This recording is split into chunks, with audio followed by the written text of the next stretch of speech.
Welcome, dear one. You've found your way to a quiet corner of the night. Tonight, as on many nights to come, we won't just listen, we'll drift into stories. Not loud tales or grand epics, but soft stories. Stories like ripples from a pebble tossed gently into still water. This is one of many such nights, one of many such stories. Each one is different, each one shaped by wind and silence, by renunciation and return. They come not to explain, but to soothe, not to teach, but to open like a lotus blooming slowly in the moonlight. And so, tonight begins a new thread in this long tapestry of Buddhist sleep meditations, a thread stitched with quiet names, forgotten paths, and the gentle weight of insight. Let yourself settle. Let the world outside dim like a lantern behind gauze. Let the incense curl upward. Let your shoulders drop. Let your breath move like wind through bamboo. Because tonight, we begin the story of the monk who gave up his name. He didn't run from fame. He didn't seek obscurity. He simply watched the self behind the sound and walked away. The temple tonight breathes with silence. Thick wooden beams cradle the roof overhead, their grains darkened by decades of incense and moonlight. Outside, the forest hums with soft creatures stirring among roots and fallen leaves. Inside, the air carries the faint scent of aged sandalwood and robes worn smooth by time. A lone oil lamp flickers, its flame rising and falling like breath. The stones beneath the monk's feet are cool, though the warmth of the day still clings faintly to their surface. He stands at the edge of the assembly hall, just behind the others, not because he is late, nor because he is unsure. He simply prefers to be unnoticed. A presence like steam rising from tea reel, but gently fading the moment one tries to hold it. They whisper his name again tonight. A small honor, nothing loud, a passing compliment for his calm nature, for the clarity in his eyes, for the way he listens without rushing to speak. But the sound of it, his name, lands differently now, not like praise, but like a shadow that no longer belongs to the body it follows. He bows anyway, low and with care, not out of pride, but to acknowledge the form, the robes, the precepts, the place that has held him. But something stirs inside a quiet unease, like wearing a robe that no longer drapes right across the shoulders, a sense that the name they speak, the one sewn gently into the fabric of his life, is no longer true, or rather, no longer necessary. As he returns to his quarters, the moonlight pools on the path ahead of him like still water. He walks slowly, his footsteps silent. A gecko chirps once from a crack in the wall, and then all is still again. He thinks about the way people cling to names, how a single word can shape an identity, how it can hold a lifetime like a cup holding water until one day the cup cracks and the water is free to return to the earth. He doesn't feel sorrow, only a kind of curiosity. What would remain, he wonders, if the name were gone, if no one bowed to it, called for it, wrote it down? Would he still wake before dawn, still sweep the courtyard, still offer kindness with his eyes? Somewhere in the distance, a bell echoes not from this temple, but another far off. It sounds like it's calling someone home. And just like that, the monk wonders if perhaps that someone is him, not the named one, but the one beneath it, the self that no longer needs to be seen, only to be. The forest path just beyond the monastery wall is narrow, but well worn by the soft feet of generations.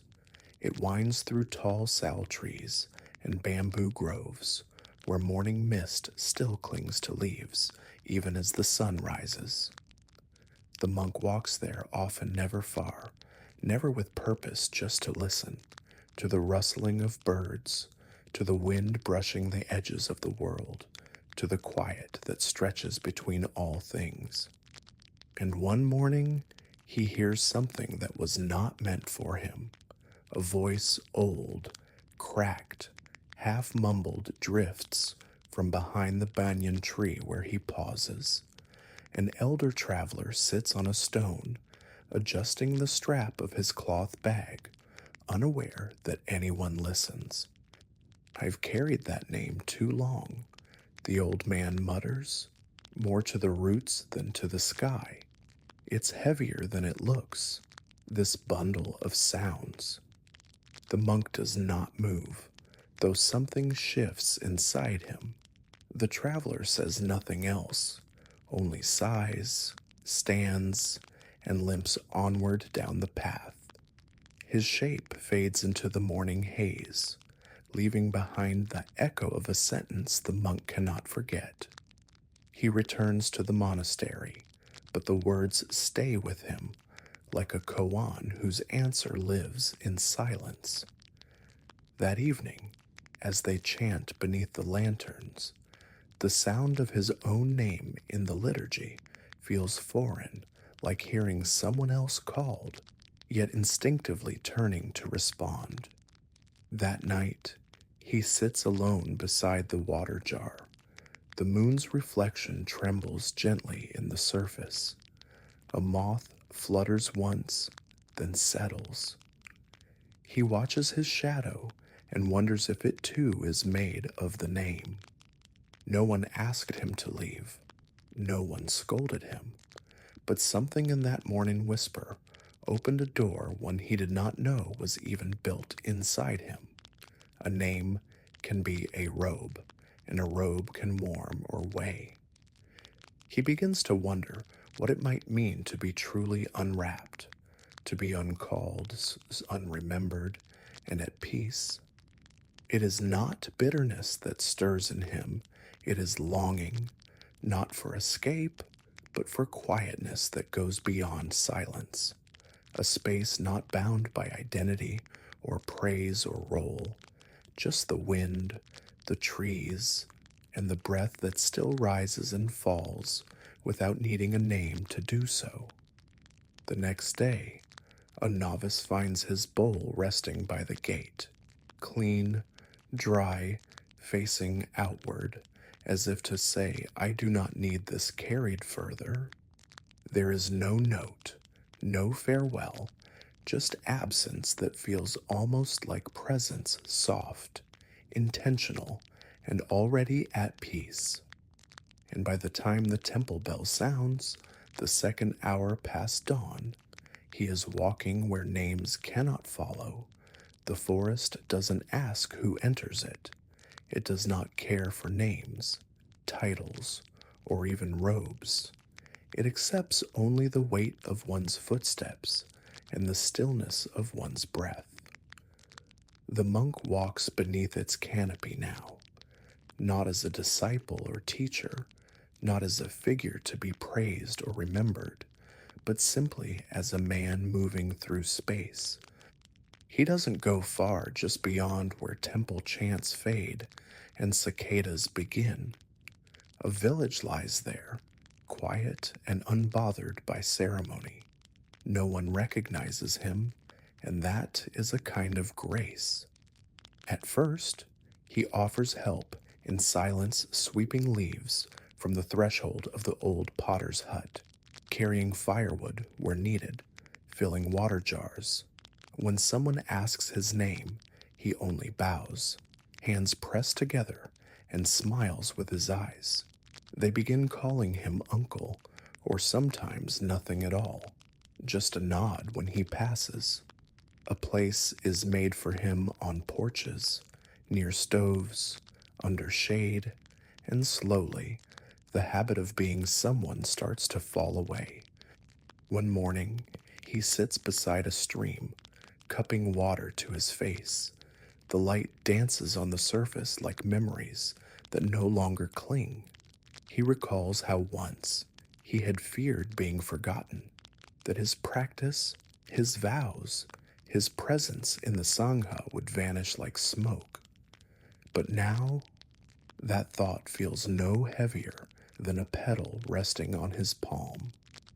He watches it drift down the stream, just one leaf among many, spinning gently, touching neither shore, and for the first time, he realizes that renunciation is not the shedding of the world, but the soft undoing of self within it. The Dharma emerges not through grand words or high teachings, but in these small moments, a shared bowl of rice, the laughter of children too young to ask who he is, the patience of waiting for seeds to grow. He remembers the old traveler's voice. It's heavier than it looks, this bundle of sounds.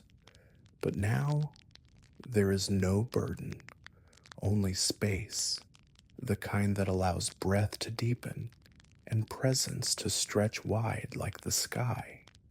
One evening, an elder woman places a folded cloth in his hands, a simple offering. She says nothing, but her eyes are full of thanks. He bows, no exchange of names, no need. Kindness does not require a label to be known. He sits that night beneath the stars, feeling smaller than the sky, lighter than the wind. The bowl he once left behind no longer feels like a loss. It feels like the beginning of something softer, a way of being that no longer rises and falls on who one is, but only on how one moves through the world. He lets the night take him, breath slow, heart open. Time, in the village, is not kept by bells or scrolls. It passes through the seasons like mist curling through bamboo softly, without needing to be named. The monk no longer called anything at all lives by rhythm, not schedule. When the roosters call, he rises. When the rains come, he listens. When children gather around the fire, he offers silence that wraps them like a blanket. He doesn't miss the temple, not because it was wrong, but because it belonged to another chapter. And in this one, the Dharma speaks not from sutras or chants, but through ordinary things, the way old hands knead rice dough, the sound of sweeping straw on wood, the waiting that lives inside planting and harvest. One evening, he finds himself walking toward the edge of the fields, where the lotus pond shimmers under a gray sky. Clouds hang low, full but quiet. He crouches by the water, watching the lotus leaves tremble with each passing breeze. They do not hold the wind, but they do not resist it either. And in that still image, something within him unknots. The desire to be someone, even someone good, someone enlightened, had once tied itself like a vine around his practice. But here, in the presence of these trembling leaves, he feels it loosen, not because he has overcome it, but because it no longer seems necessary. He realizes now true renunciation is not about denying the world, nor denying the self. It is simply not insisting on them. To carry a name, a legacy, a role, these are not wrong, but to cling to them is to forget that the Dharma is not a shape we hold. It is the space we fall into when we let go. And so, his perception shifts not sharply, not with revelation, but like the gentle turning of a pebble beneath a stream. He begins to walk as though the ground carries him, not the other way around.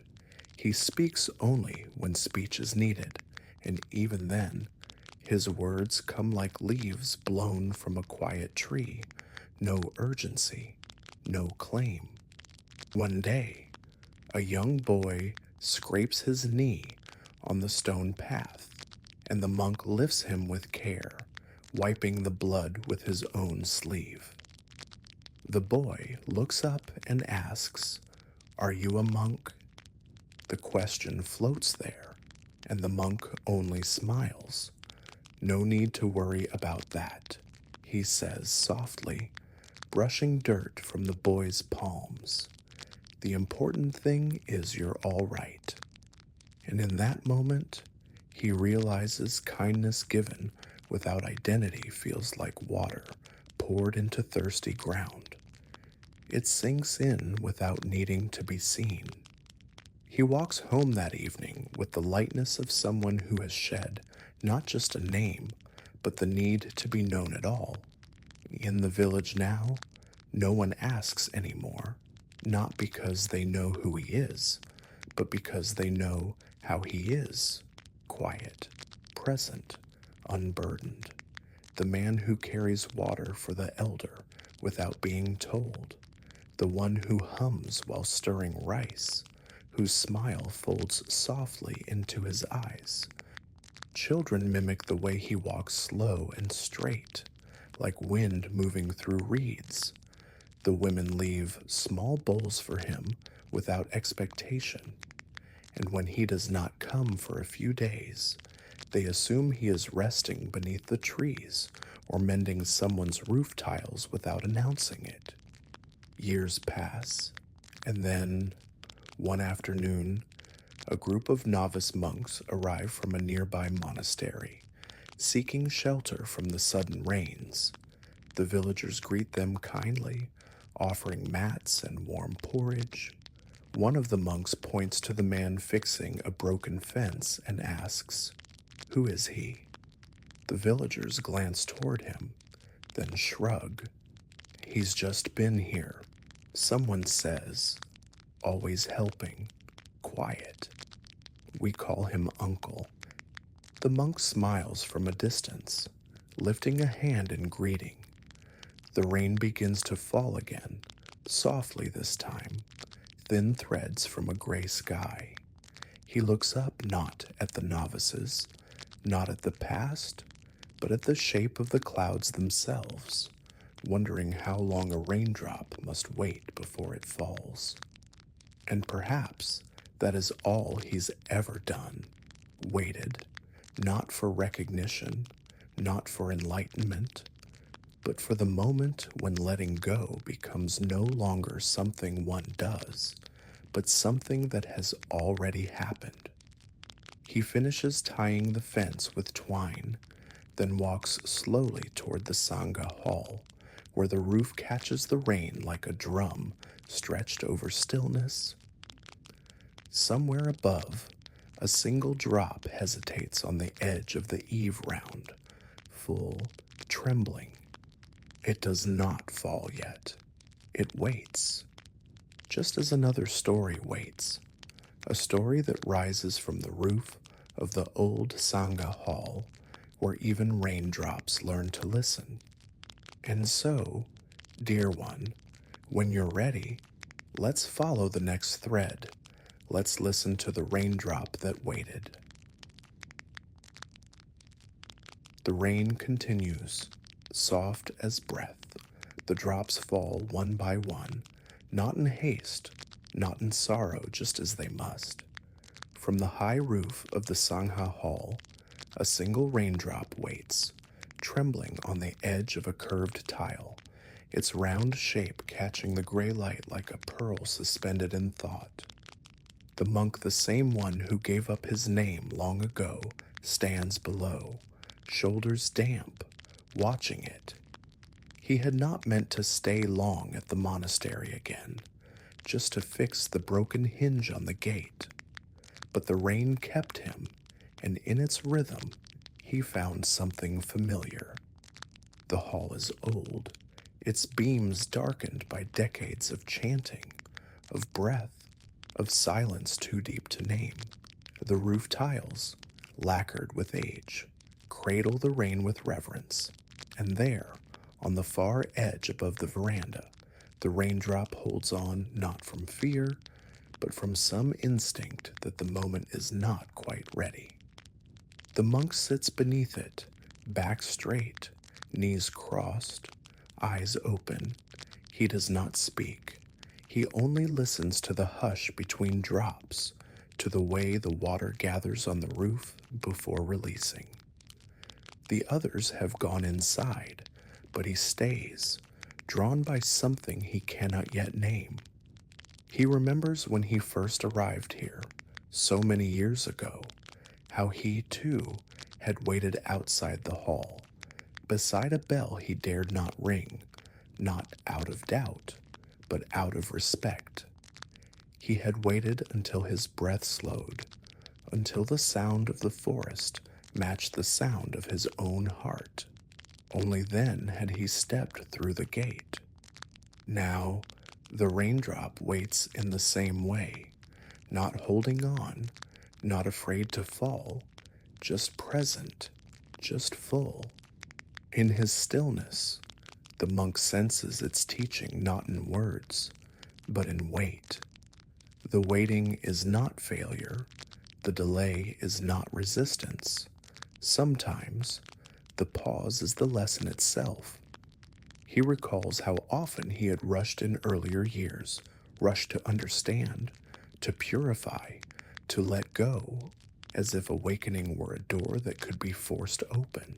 But now, under this gray sky, he knows some understandings descend like rain slow, unhurried, asking nothing but stillness in return.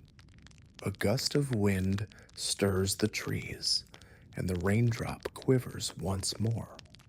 Still, it does not fall, and neither does he move. They wait together, one drop, one monk held by the same sky. The wind dies down, and silence folds back over the Sangha hall like a blanket freshly shaken out. The monk remains seated beneath the eaves, his robe damp where it clings to his knees, though he does not notice. The rain's rhythm has slowed, but not ended. Each drop now falls with space between, like beads on a thread, strung by an invisible hand. Above him, the raindrop still waits. It has grown heavier now, rounder.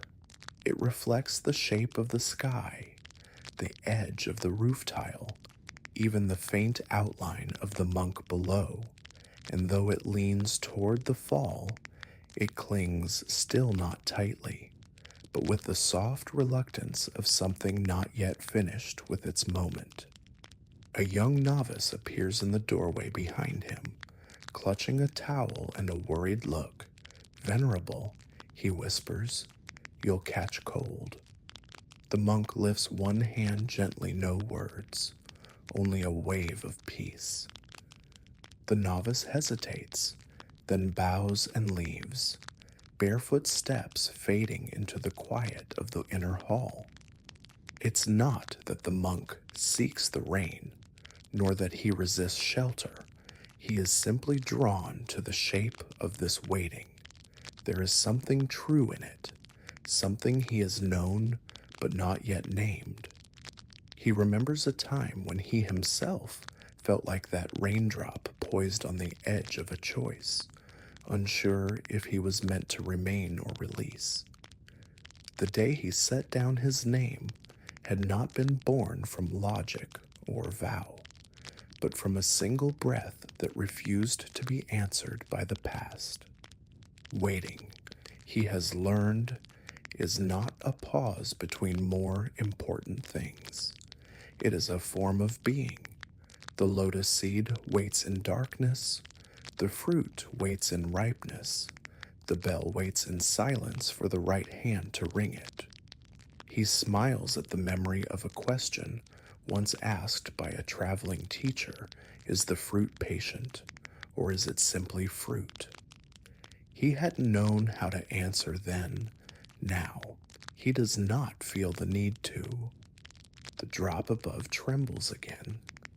He watches it without expectation. Whether it falls now or in an hour changes nothing. The truth of the moment lies not in the falling, but in the fullness that comes before. In the village, people wait for rain to end so they can return to their fields. On the path, travelers wait for shelter. In the temple, novices wait for wisdom.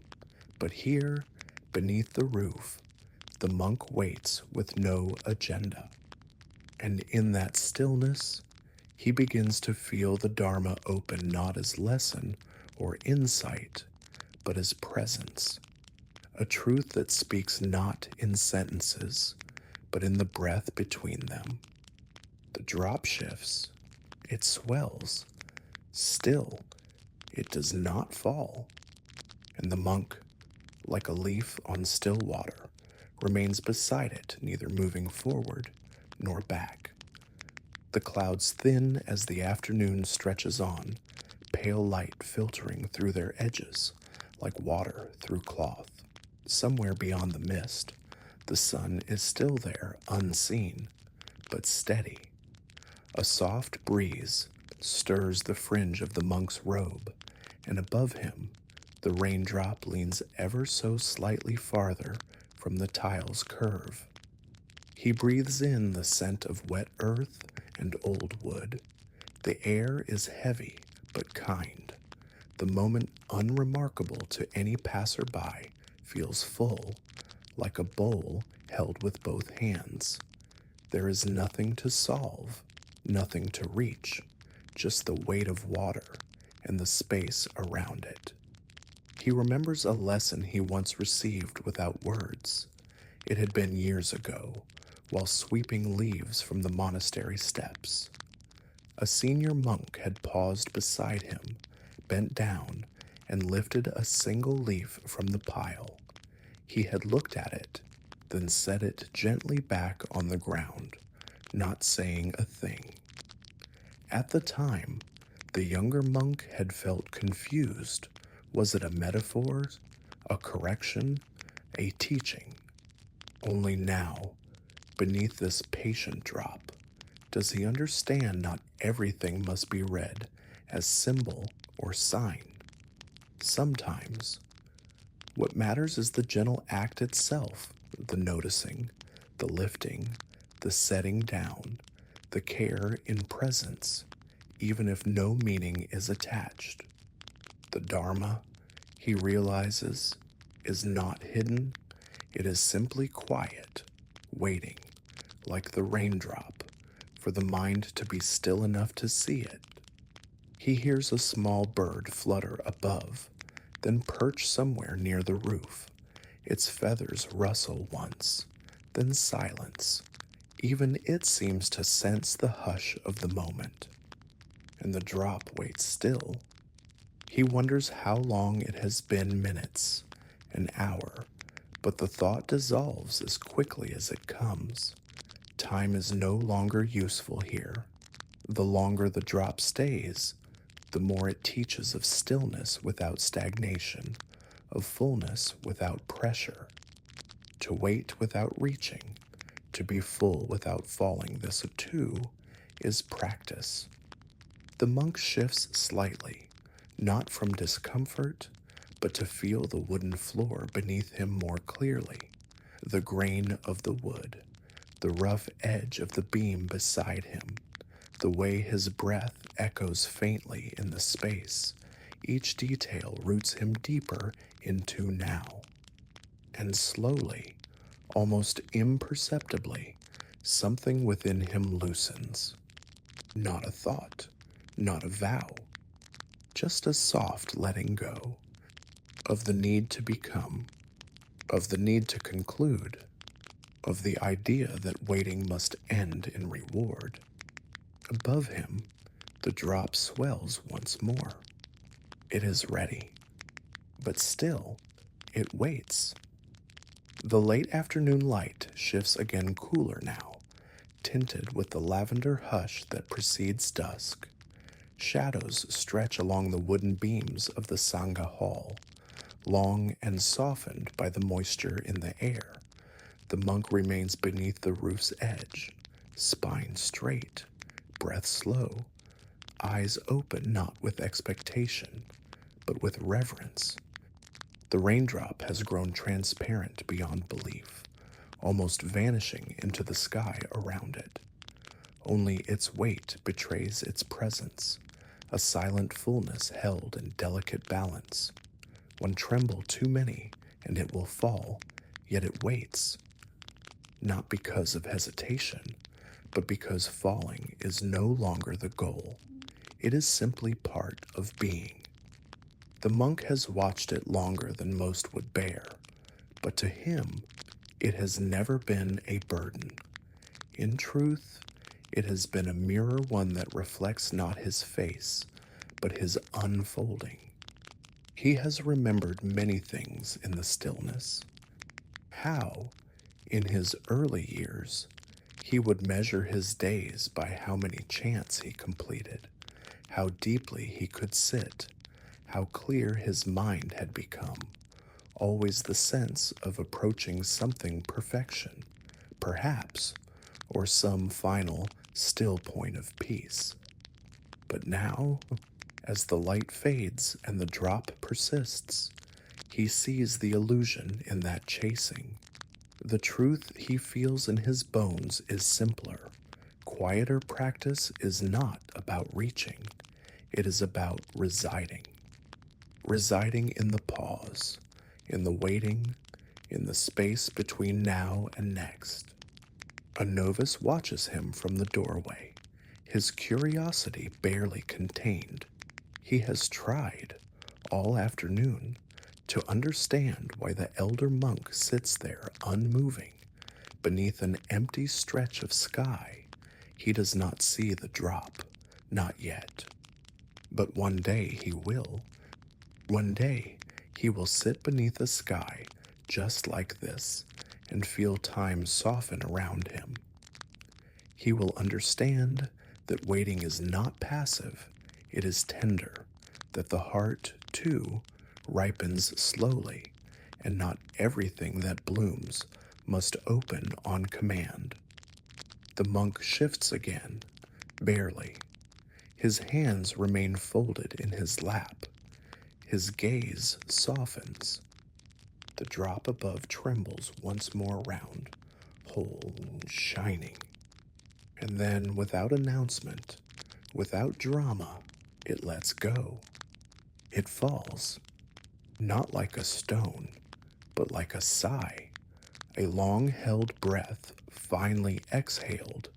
It arcs downward, glimmering, and lands with the quietest touch on the monk's shoulder. A cool kiss, a blessing, a release. He closes his eyes, not to end the moment, but to let it sink deeper. The drop is gone, but it has not vanished. It has simply become part of something wider. The monk does not rise, not yet. The cool of the fallen drop lingers on his shoulder, a memory held in touch rather than thought. He stays there, beneath the roof that has offered him such unexpected company, watching the place where the drop once hung, now just a quiet curve of tile, wet and glistening, empty and complete. He does not need to understand it, not fully. The way a raindrop waits and then falls is not something to be solved. It is something to sit with, to be shaped by. In his chest, something has settled, not an answer, but a gentle rhythm, like wind weaving through tall grass present, then passing, then present again. He bows slightly, not to the drop, not to the roof, but to the moment itself, and then he stands, his knees creaking in that familiar way. and walks barefoot across the smooth wooden floor, leaving no sound behind him. In the Sangha hall, evening has begun to take hold. The novices are lighting lamps, their flames trembling as if remembering the rain. One of them, the boy from earlier, sees him enter and instinctively bows. The monk smiles and returns the gesture with a simple nod, then moves past without a word. He has no robe of office, no name spoken before him, no cushion marked as his own, but he knows where to sit. He folds himself down near the far wall, where a beam curves down toward the floor. It is quiet there, still, and just as he lowers his gaze, he notices something in the hands of the youngest novice, a folded robe, freshly mended, its corners stitched with careful thread. The novice holds it with both hands, reverently, then carries it toward the storeroom. The monk watches the threadwork as it passes a pattern not visible from a distance, but intricate when seen up close. The stitching is deliberate, thoughtful, not hurried, every line a quiet intention made visible. And again, he sees it the same waiting that lived in the raindrop, now present in the robe, the same patience, the same devotion. He smiles, because long ago, another man, one not born to robes or monasteries, once sewed cloth with such care, a merchant, a giver, one who fed thousands with simple rice, yet stitched every offering with the fullness of his heart. And so, dear one, if you're still listening, stay with me. Let us follow this thread now. Let us trace it backward to where the cloth first touched his hands. Let us sit beside Anathapindika and watch how he stitched the sacred into the simple. Let us listen to the thread in the alms robe and how he sewed with intention. The thread is simple, cotton, coarse, slightly uneven in texture. It does not shimmer, and no one praises its color, but under the light of a clay lamp, in a quiet room where offerings are folded and wrapped in silence, it glides through the cloth with a quiet dignity. Anathapindika's fingers move slowly, carefully. He is not a monk, not a tailor, not even one skilled in needlework. But tonight, he sews. The others sleep. The house is still. Outside, the trees rustle softly in the night air, leaves brushing against one another like monks passing in meditation. Somewhere in the distance, a jackal cries out, its voice thin and fleeting like a thought that doesn't linger. Anathapindika leans forward, threading the needle once more. His eyesight, once keen in trade ledgers and market weights, now narrows to this small and precise labor. He sews not for status, not for wealth, but for offering. Each stitch, a breath. Each breath, a prayer. He remembers the first robe he ever prepared, the clumsy folds, the uneven hem, the way he had rushed, worried that his gift would not be good enough. But the Buddha had received it with the same calm he gave to all things with gratitude, unshaken by flaw. That moment had stayed with him not because it was grand, but because it revealed something intention, not perfection, is what ripens into merit. The cloth tonight is for a novice he has never met, a young boy, newly ordained, with a face he only glimpsed once in the monastery courtyard. The child had no robe of his own, yet only borrowed layers, oversized and fraying, and Anathapindika seeing this, had returned home in silence, opened his chest of stored offerings, and chosen the finest cloth he had saved. Now he stitches it into shape, not quickly, not without mistakes, but with presence. He sews as if each pass of the needle carries the full weight of his gratitude for the path that had opened to him first as a householder, now as a quiet giver. A lamp flickers near his elbow. The flame bends, then rights itself. His fingers pause, and he breathes in the scent of warm oil and cotton. There is no one to impress, no one to judge the straightness of his seam. But still, he sews as though the robe itself will remember, because he has learned that the robe does remember not in fabric, not in form, but in the way the one who wears it might one day pause in meditation and, without knowing why, feel surrounded by unseen care. Anathapindika ties the final knot, then sets the needle down. The robe lies across his knees, uneven in places, yet whole, and in its weave there is something that cannot be seen, a thread of intention, spun from a heart that no longer seeks reward. The sun rises slowly over Savath, casting long lines of gold across tiled rooftops and the worn earth of market alleys. The city begins to stir, vendors rolling open their shutters, the scent of steamed rice drifting from kitchen hearths, and morning bells echoing from temple courtyards. But inside Anathapindika's home, it is still quiet. He holds the robe in both hands now, folded neatly, warm from the touch of his body through the night. He does not rush. There are servants who could deliver it, boys eager to run errands for the great benefactor. But this walk must be his. He steps through the gate with bare feet, the dust rising gently beneath each step. No caravan follows him, no fanfare, just a man with an offering and a robe stitched not for praise, but for peace.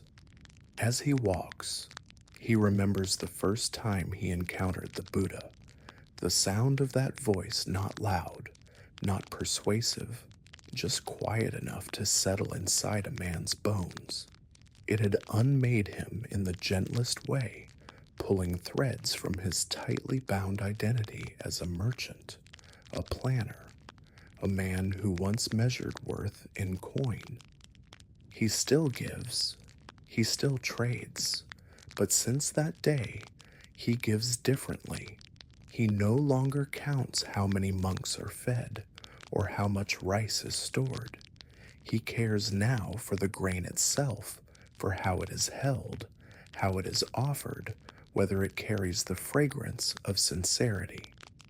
At the monastery gate, a young novice sweeps fallen leaves into a woven basket. His head is freshly shaved, his robe still slightly large for his shoulders.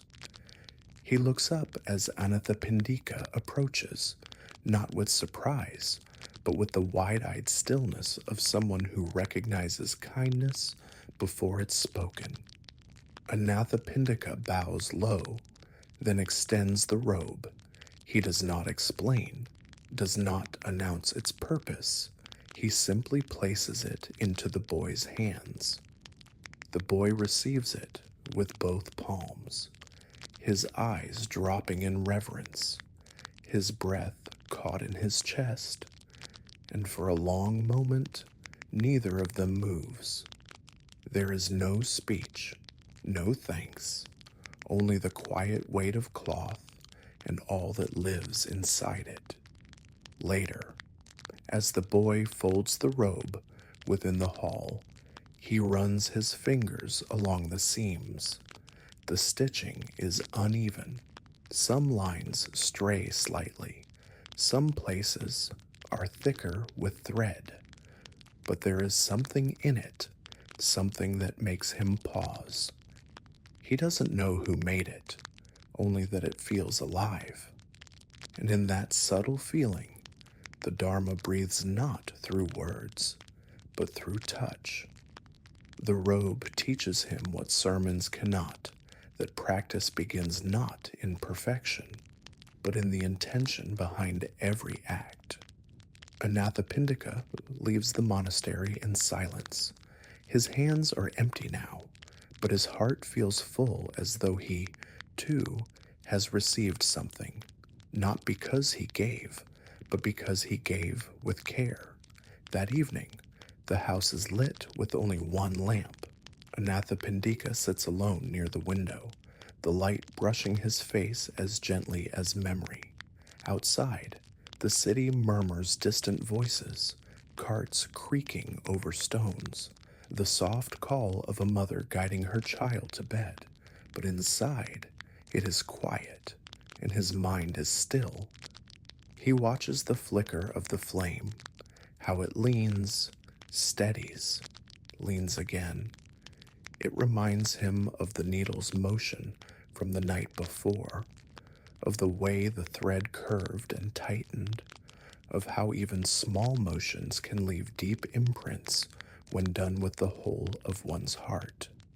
He has given so many things in his life, fields of rice, meals for thousands, land for a monastery, but the robe he sewed last night rests in his memory differently.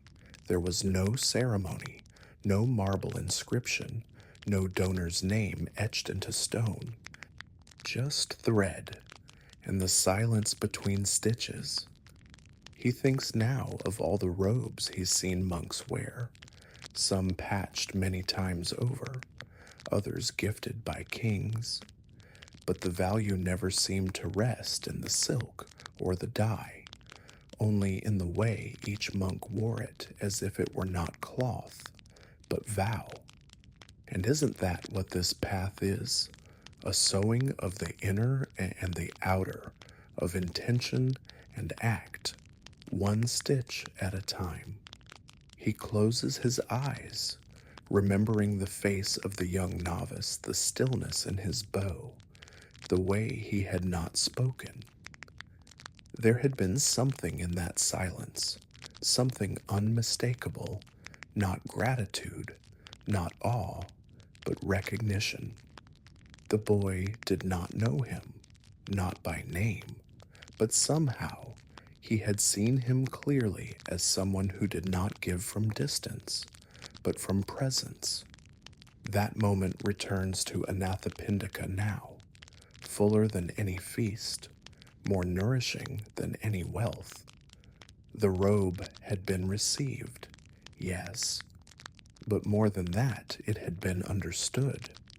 And he wonders how many offerings in this world pass through hands unnoticed, their true weight invisible, not because they are small, but because they are unseen for what they are, acts of quiet devotion. He leans back slightly, gazing up at the ceiling beams darkened with age. Somewhere in the monastery, that boy will be folding the robe now, perhaps placing it beside his sleeping mat, perhaps not knowing why it feels different, only that it carries something he does not wish to unfold too quickly. And so, the thread continues not in fabric, but in feeling, from giver to receiver, from one moment of care to the next moment of breath.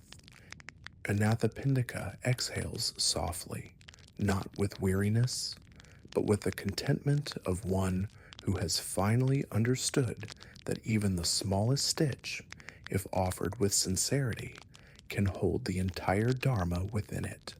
The next morning, Anathapindika does not visit the monastery. He stays home, tending the small things, the worn edge of a garden path, the watering of a basil plant near the threshold, the arranging of rice jars in their place. His wealth surrounds him, but it no longer defines him, What matters now are the gestures made with care, the spaces left uncluttered, the silences that rise between spoken words. In his household, the servants move more gently now, not because he commands it, but because his presence has changed. They watch how he listens to those who speak, how he pauses before responding, how he handles the simplest tasks as if they were sacred.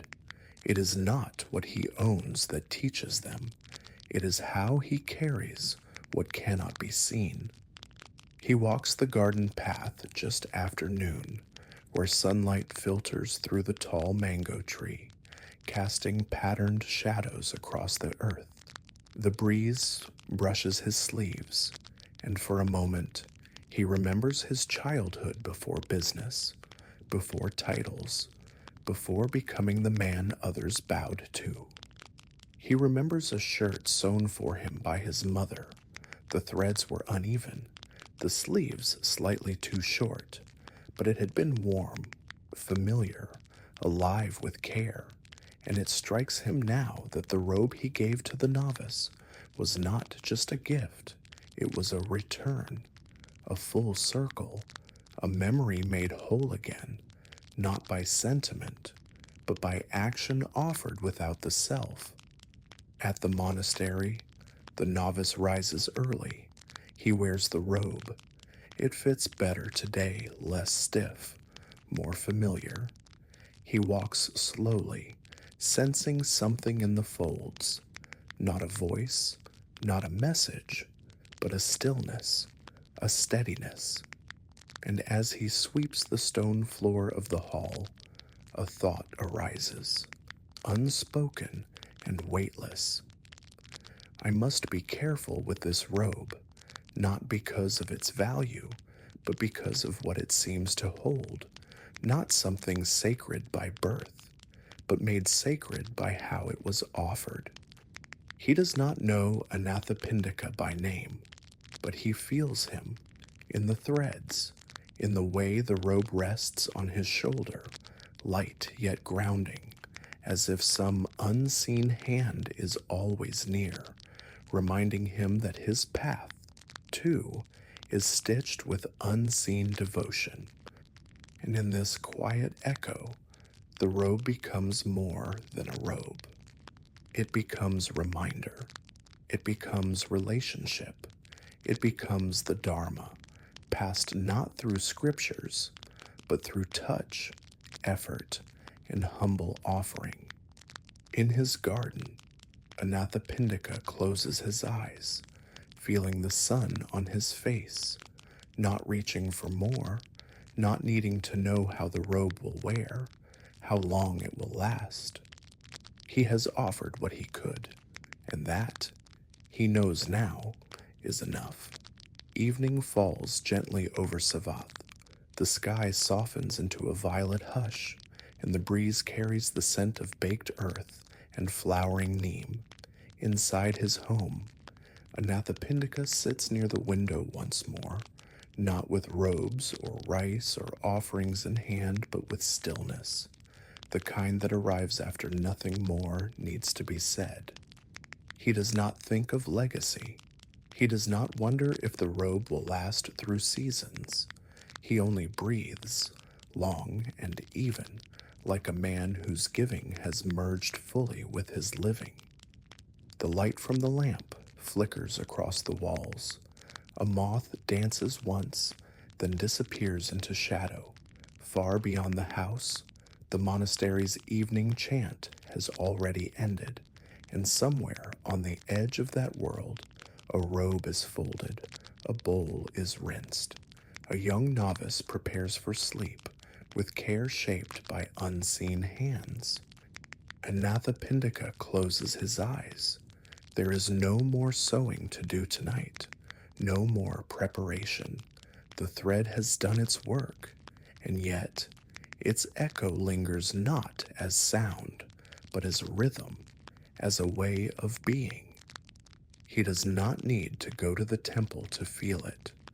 The temple now lives in the intention behind each gesture, each breath, each act done without clinging. The robe is gone from his home, but its presence remains. And so, as night gathers and the lamps are snuffed one by one, a deeper quiet begins to settle, not just in the room, but in the world. The kind of quiet that doesn't ask for light, the kind that accepts the dark as it is. Somewhere far away, in a forest cloaked in deeper shadow, the moon does not rise. Not because it has vanished, but because stillness, too, has its own kind of light. And in that darkness, a monk named Anuruddha sits without asking for dawn. He does not look to the sky. He listens, he breathes, and what he finds that night without moon, without guide, becomes a teaching all its own. So now, dear one, if you'd like to walk a little deeper with me, let us sit beside him. Let us listen to the moon that didn't rise, a night of stillness in the forest of Anuruddha. Somewhere in the distance, a bird cries once, then falls silent. The leaves are still, the breeze has gone quiet, as though the world is wrapped in the soft folds of an invisible robe. And above, where the moon should be, there is only cloud thick, unmoving, a sky without reflection.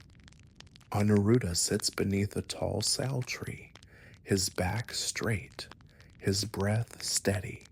He does not shift. He does not open his eyes to search for stars.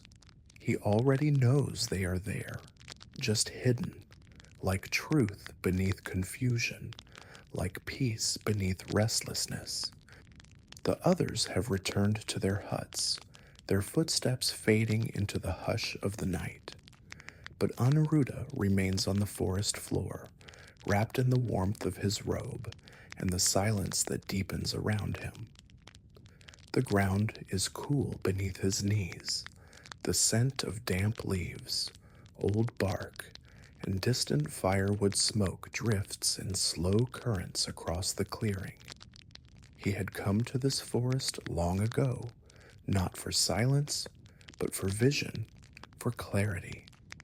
He had once asked the Buddha about the divine eye, about seeing clearly in all realms, and though the teachings had been offered, the understanding did not arrive with them.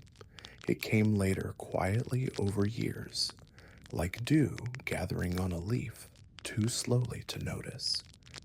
Tonight, though, there is no clarity, no luminous moonlight, no glowing mist to guide him, only darkness, the kind that asks nothing, the kind that offers no foothold. But still, he does not rise. The silence speaks in a different way here, not with insight, not with answers, just with presence. The crackle of a falling branch far behind him, the soft tick of a beetle's feet crossing stone, and his own breath long, unforced, like the sound of the forest breathing with him. He remembers something the Buddha once said, not in words, but in presence. That wisdom is not a lantern one carries, but the quiet willingness to sit without one. A bat flickers past. A drop of water falls from a high leaf and touches the earth. And Anuruddha, unmoving, begins to feel something shift, not in the sky, but in the space between thoughts. The need to see is loosening, the urge to know, to grasp, to illuminate all softening like cloth in water.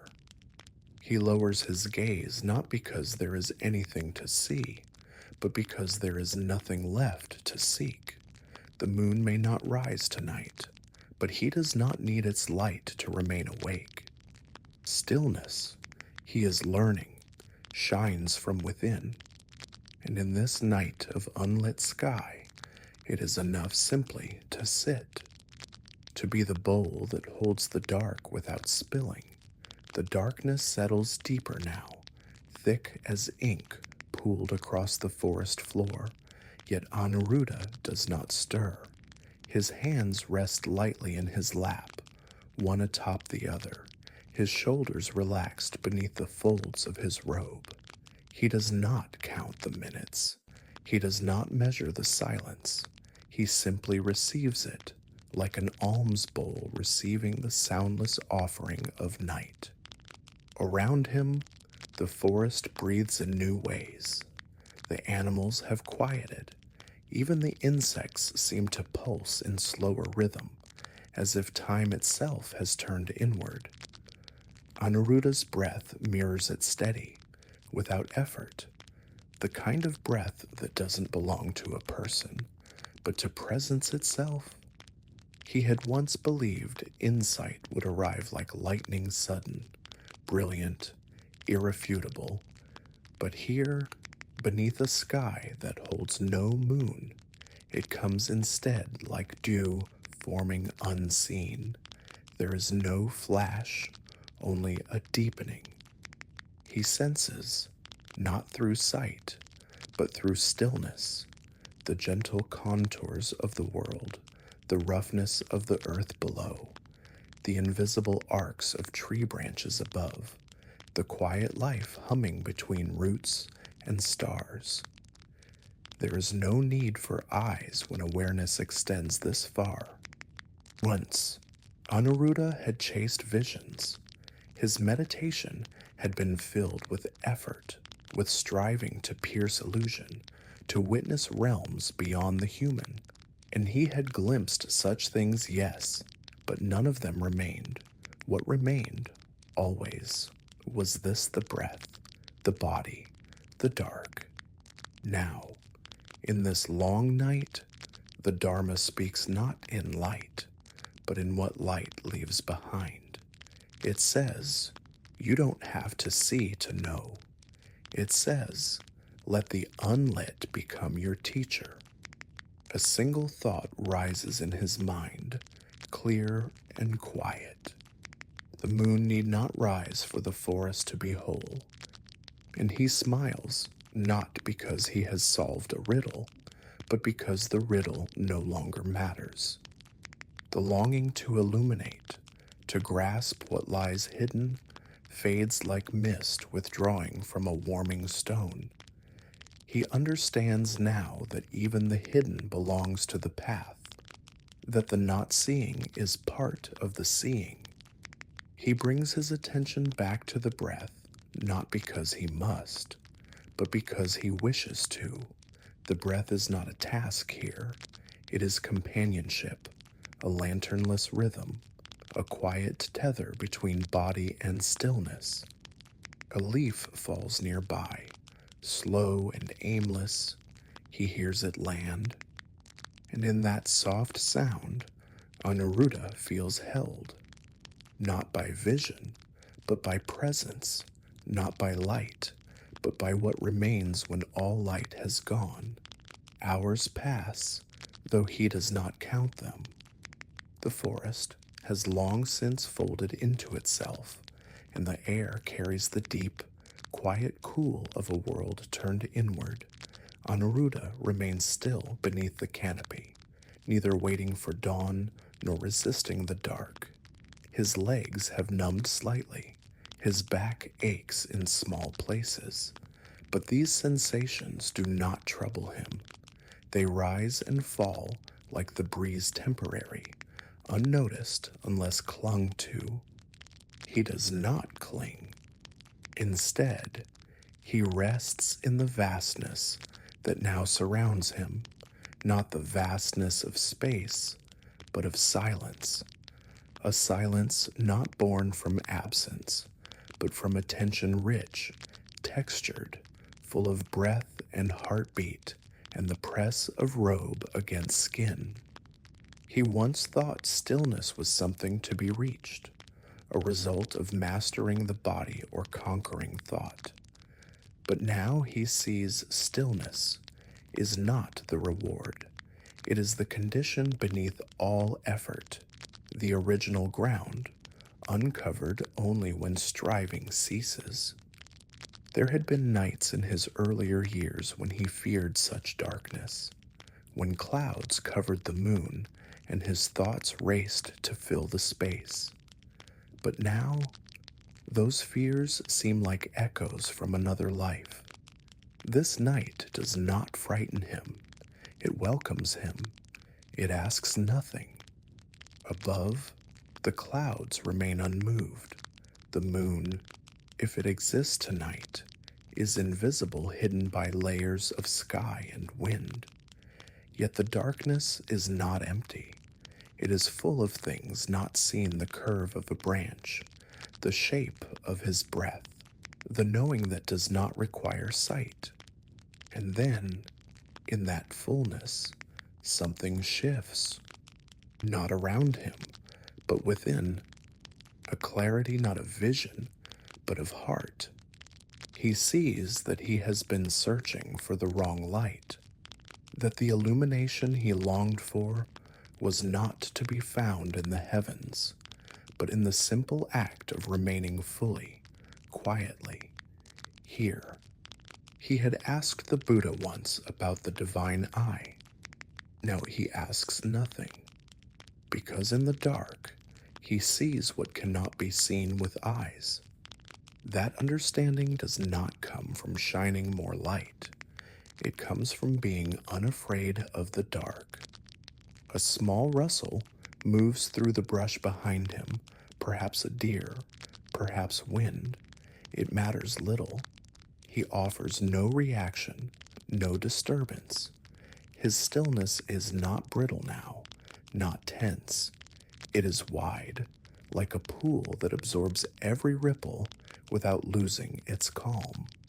No moon has risen, and yet he feels complete, as if something inside him has finally ceased circling, as if the night itself has bowed in silent teaching. And Anuruddha bows back, without moving at all. The night stretches onward, unmeasured and unbroken. In its vast hush, Anuruddha's body becomes less a shape and more a presence, a quiet part of the forest floor, no different from root or stone or fallen branch. His robe is damp with dew, his breath a soft thread in the dark, and still he does not move. He has crossed no threshold. He has gained no vision. Yet something within him has gently rearranged itself, like pebbles settling in the bottom of a stream. He does not seek to describe it. Even the word insight feels too bright, too sharp. What he feels is not revelation. It is release. A kind of unclenching, a loosening of the grip that once tried to hold the Dharma like an object, as if it could be examined and mastered. Now he knows the Dharma is not a torch. It is the quiet that remains when the torch is set down. He breathes, and the breath is enough. Not perfect, not deep, not glowing with bliss, just steady. There is a story he remembers one the Buddha told of a man searching the sky for the moon's reflection in a pond, only to stir the water with his own hand. "Why can't I see it clearly?" he cried, never realizing it was his own effort that kept the image from forming. Anuruddha understands now. The moon does not need to be visible to be present, and the self does not need to be seen to be known. In the forest tonight, there is no audience, no eyes to admire his posture, no fellow monks to bear witness. Yet in this aloneness, he feels a profound connection, not to others, but to the great field of stillness from which all things rise. There is no one to be, only this moment to belong to. The chirp of a cricket sounds close by, the rustle of a wing above. The forest has begun to stir again, ever so slightly, but Anuruddha remains, wrapped in the thick quiet that lives just before dawn. And slowly, the boundaries begin to blur. Where is the edge of his robe? Where does the tree end and his spine begin?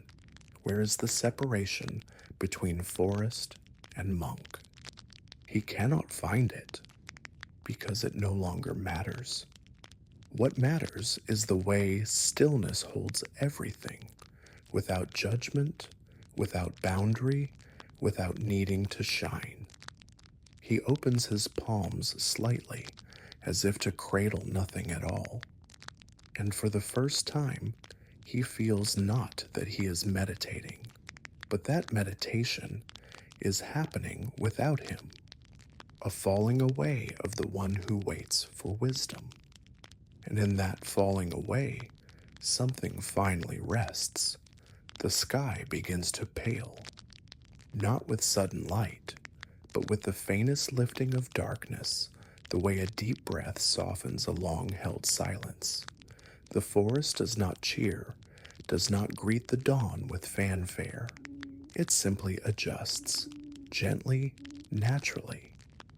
A bird calls once from far off, not to announce the sun, but simply because it is time.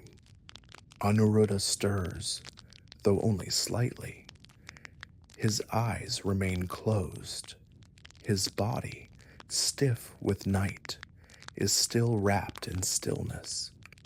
But something within him has risen quietly, like mist lifting from the surface of a pond. The moon never showed itself, and yet he does not feel its absence. What rose in the darkness was not a light in the sky, but a clarity of being, the kind that arrives not when one seeks it, but when one has stopped needing it. He stands at last, not with urgency, but with reverence. His knees creak, his robe clings coldly to his ankles, and the dew has soaked the edge of his seat. But he moves as one who has not been waiting, only listening. He turns toward the path that leads through the trees, back toward the monastery, toward breakfast, toward voices and chores and the small sounds of daily life. The birds grow louder now, the wind returns, and yet something of the night still lingers in his breath, a weightless quiet that he will carry back, not in speech, not in gesture, but in the way he sees each moment, how he receives a bowl, how he bows to a novice, how he walks the corridor with eyes softened by darkness. Because he has learned that there are nights when no moon rises, and still Dharma flows. Still clarity can come. Still one can sit beneath a sky with no answers and find oneself held. As he takes the first step onto the path, he notices something small resting beside the forest gate. A woven basket, humble, handmade, covered in cloth. No note, no name. He kneels. Inside, a handful of ripe fruit, still warm from the hands that placed them there. A quiet offering, made to no one in particular, left not for recognition, but from love. He closes the lid gently, bows to the basket, and lifts it in both hands.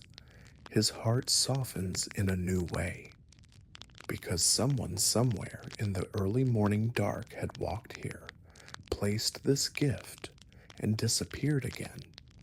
Not seen, not praised, not even known. And yet, their presence remains. So now, dear one, let us follow that offering back. Let us walk down a different path, quieter, perhaps, but just as luminous. Let us sit beside a mother who rose before the light and left her devotion woven in silence. Let us listen to the basket left at the door, a mother's offering to the unseen. Before the forest stirred, before even the birds had begun their morning cries, she was already awake.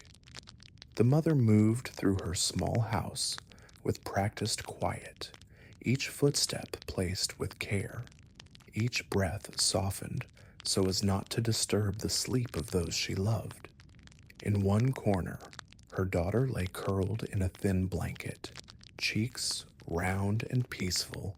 In the other room, her husband's breaths rose and fell in rhythm with the slow rustle of dawn wind beneath the door. But she was not tired. She had been dreaming not with eyes closed, but with heart open all night. The image of the monk sitting in darkness had stayed with her. She hadn't seen him. She didn't know his name, but something about the thought of him out there, under the trees, beneath the cloud-hidden sky, it had moved her. Not in the way a sermon might move someone, not with ideas or teachings, just with presence. And so, she rose before light, just as her mother once had. She warmed her hands near the hearth, peeled fruit with slow fingers, and gathered each piece as if it were being placed directly into the lap of the Buddha himself. There was no need to explain it. She had made many offerings before during festival days, after the rains, at the full moon, but this one felt different. It was not made for merit, not for blessing. It was made from a quieter place. The basket she chose was small, woven from dried reeds her daughter had collected near the river months ago. She laid down a clean cloth, placed the fruit with gentle hands, and wrapped it tightly not to conceal it, but to protect its warmth from the morning chill. She didn't write a note. She didn't sign her name. She didn't need to, because this wasn't about being known. It was about giving something that could vanish completely into a monk's hands, into a shared meal, into the breath of one who'd sat all night with no light to guide him. As she opened the door, the air touched her cheeks with soft coolness. The street was still blue with the last trace of night. She stepped barefoot into it, the basket in both hands, walking toward the path that led to the forest's edge. Not a single soul saw her. She preferred it that way. Each step was like a prayer made of silence, not asking, not hoping, just offering. And when she reached the forest gate, she knelt just for a moment and placed the basket there. No bow, no words. Just the quiet trust that sometimes what is unseen still matters most. Then, without looking back, she turned and walked home. The mother returns home just as the first bird breaks the silence. A single call, high and simple, echoing across the roofs and into the fields beyond. She walks slowly now, not because she is weary, but because something in her has settled like warm water poured into a still bowl. At the door, she pauses. The sky has begun to lighten. A soft gray washes over the street, revealing pots, stones, sandals. The light reveals little, yet enough. She steps inside and closes the door behind her, gently, as though she were sealing a secret inside. No one wakes. Her husband still sleeps. Her daughter breathes in the soft, steady rhythm of childhood dreams. The hearth glows faintly with coals banked from the night before.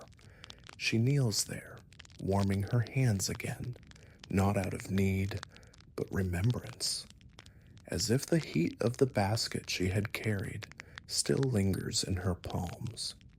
She does not expect to hear what became of the offering. She will not ask the monks. She will not seek word from the forest. The act is already complete. Like a seed dropped into deep soil, it may never show itself again, but it is no less sacred for being unseen. In the days to come, she will make many other offerings, some with rice, some with flowers, some with service. But this basket, this one, will live in her memory not for what it contained, but for what it revealed. She had always thought of giving as action the preparing, the wrapping, the carrying. But now she sees more clearly it is the invisible thread that matters most. The place in the heart from which the offering rises. The quiet, unwavering part of her that simply wanted to meet stillness with stillness. She thinks of the monk again. How he might have sat there, not expecting, not reaching, just being. And how her gift may have met him in that same state, not as a gesture from one person to another, but as a kind of silent joining.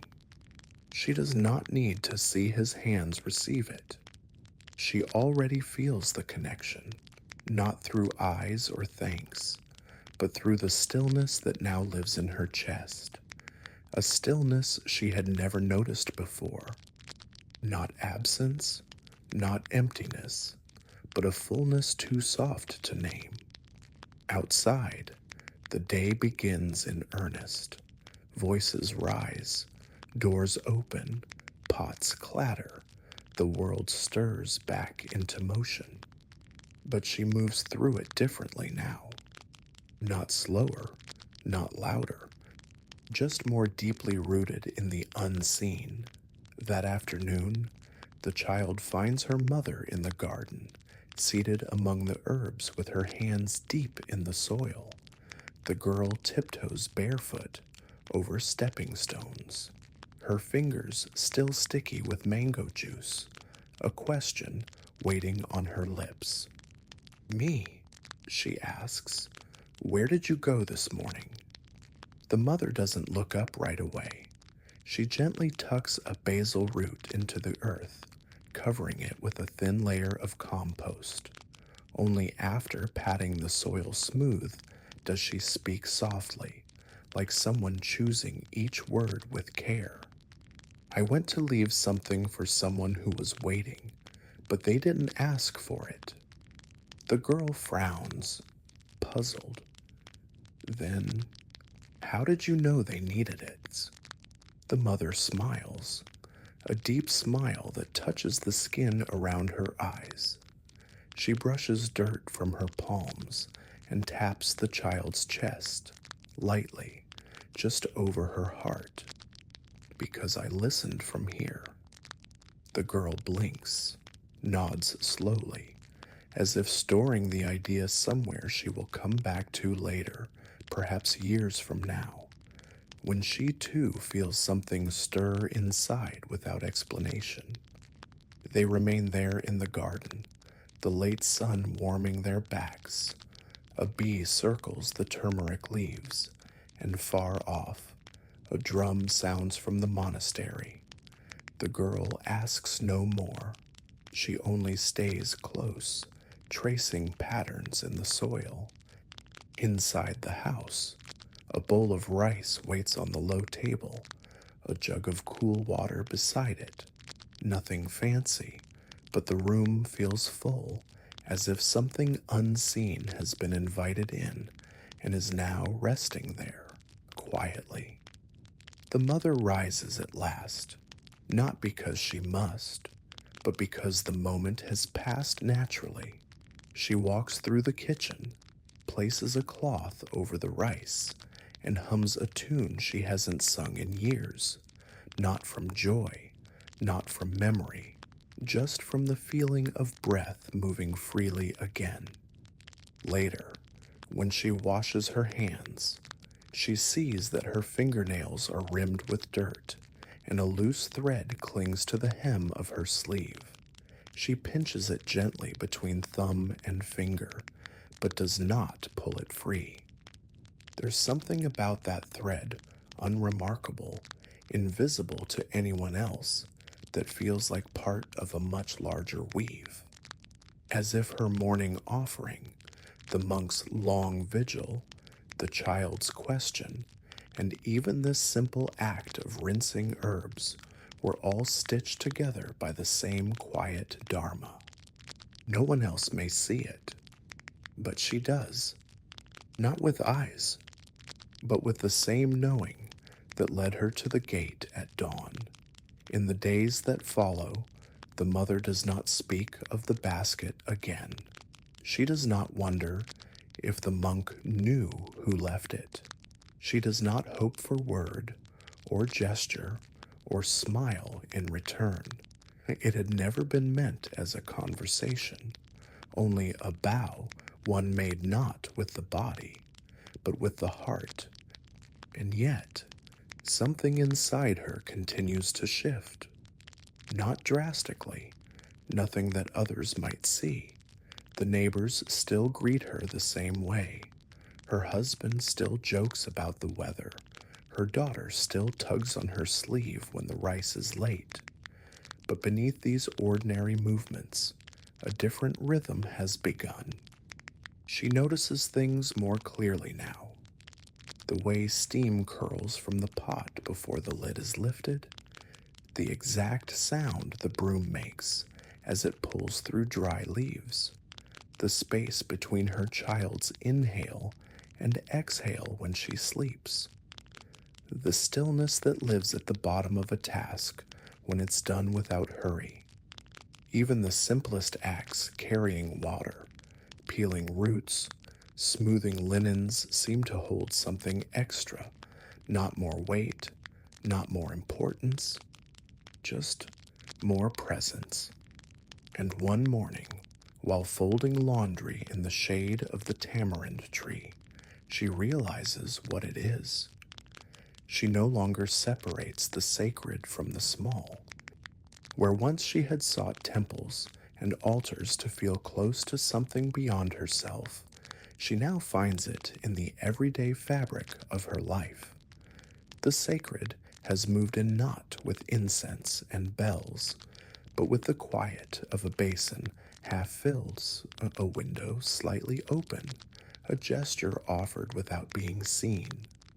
She returns to the gate only once, several days later, not to leave another basket, not to watch for who receives, just to sit. She kneels on the same earth, now dry and warm beneath her, and lets her hands rest in her lap, no offering in them, no need to act, only stillness. She listens not with ears, but with the deep silence inside her that has grown larger since that morning. And for a long time, nothing happens. The path remains empty. The forest is quiet. Even the wind seems to pause around her. But her heart is full, full not of answers, not of visions, just of a calm knowing that she is part of something wide and unseen, a fabric stitched together by hands she'll never meet, a dharma woven not just in temples, but in kitchens, baskets, breath. She smiles faintly and stands. The moment folds back into the world, and she walks home, lighter not because anything has changed, but because she has begun to see the thread that connects everything. And it is enough. Evening has settled. The wind that once stirred the tamarind leaves has quieted. Lamps flicker low in the corners of the room, their light softened by clay and soot. The mother sits alone now, the house still around her. Her daughter has fallen asleep, small limbs folded gently, and the night breathes in long, quiet rhythms. She doesn't move quickly. There is no need. The dishes are clean, the floor swept, the garden watered, everything rests, and so does she. Her hands rest in her lap, empty but not, because something has shifted not outside her, but within. The kind of shift that makes no noise, yet reaches through every part of life. A deeper presence, a gentler rhythm, a sense that even in her most unnoticed moments, she is participating in something sacred, not because she offered something extraordinary, but because she offered it quietly. And now, dear one, as your own night deepens, perhaps you too feel the hush beginning to settle across your limbs. Perhaps your breath has slowed, and your body, like the mother's, has remembered the relief of being held without demand. You do not need to do anything now. No robe to sew, no gift to prepare. Just your presence, just your stillness. Let it be enough. Let your thoughts drift like smoke curling from a spent lamp. Let the silence around you wrap you gently, the way a humble basket once carried the sacred without ever being seen. You are part of this, even now, even here. So rest, beloved one. Rest with the same care that she placed in every piece of fruit. Rest as if the world is already held because it is. And so are you,